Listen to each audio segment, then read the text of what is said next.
Shalom. David used to keep count of his daily trips to the Kotel, the western wall, right behind us.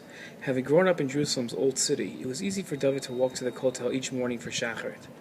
David counted up to 3,000 straight visits before he lost count. The benefit of praying at the Kotel was that it didn't make a difference what time you went to pray. Chances are, you'd find a minyan at any time. As he stood putting his tallit and tefillin on at the Kotel, David reflected on the many mornings he had prayed at this very spot. His earliest recollection was walking to the Kotel, holding his father's hand. His father always held David's hand tightly, never letting go. His fondest Kotel recollection was his first time wearing tefillin at the Kotel.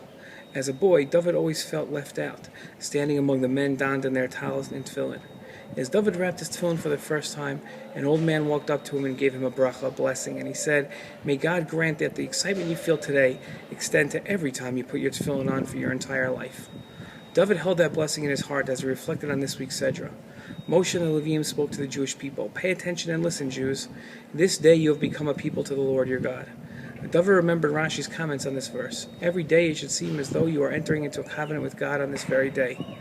David tried to keep the Torah new and exciting. Every time he read the Shema, David had studied the Shulchan Aruch, and which listed the custom of thinking that the Torah should seem new to you when reading the words in the Shema, Asher Anochi Mitzavcha Hayom, that I command you today. David always thought that the old man's blessing and this custom related to each other. After all, observing mitzvah with excitement, happiness, and enthusiasm is an important principle in Jewish practice. The Rambam wrote, "The happiness with which a person should rejoice in the fulfillment of mitzvot and the love of God who commanded them is a challenging and not easy task. Whoever holds himself back from rejoicing in Torah observance deserves to be punished." As he thought about it more, David realized that approaching the Torah and its observance as new, and as if we received the Torah today at Har Sinai, isn't talking about excitement and enthusiasm. Excitement naturally wanes, and to think that excitement can last a lifetime at a constant high level is asking for the impossible.